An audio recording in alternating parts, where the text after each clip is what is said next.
Hey, mosquitoes, they can spread some of the world's deadliest diseases, and with the hotter weather, it is perfect conditions for those mosquitoes and other summer bugs as well. So we are taking action for you this morning to make sure your backyard doesn't attract them there. Katie Connor is live off Hayden and Cactus Road this morning for us. And Katie, what are you learning about those pesky bugs?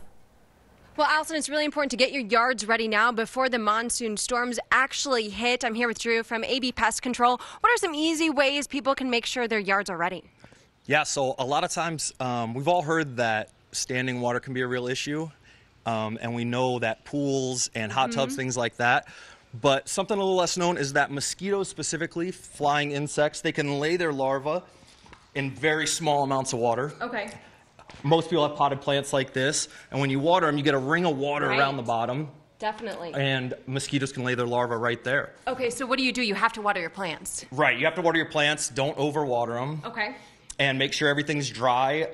Just don't leave it there. Make sure that there's nothing left on, dripping or something like that. Okay, and when it comes to the pool, we just want to make sure we put the correct chemicals in, or what do you Exactly. recommend? Okay.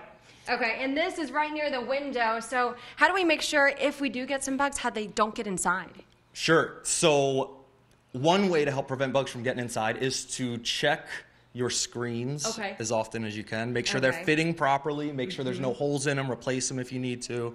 Things like that. And a lot of these bugs, scorpions, for example, they can flatten out to a 1/16 of an inch. Ooh, so if you can slide a credit card in, you can probably... Oh, and unfortunately, so we can learn, we actually have some scorpions right here. How can people get rid of these? So that's a bark scorpion. Those are one of the ones you want to stay away from if you can. Make sure there's no debris in your yard, boxes, things like that, places that they could nest, and find a pest control company that you trust. And get on a schedule. Spray it. Yeah, definitely, to make sure you don't have these in your backyard. Absolutely. I know Danielle has a problem with these, so they are very frustrating to get rid of. They can be, Yes, thank you so much, Drew. We have all of his tips on our website. Just head to abc15.com. Reporting live in Scottsdale, Katie Connor, ABC15, Arizona. Yeah, those scorpions are no joke. But luckily, we put in new door seals, and that's making a world of difference. So that has been the keep talk, that in mind. Yes, we're hoping for those pests out for you. Yeah, well, the weather doesn't help.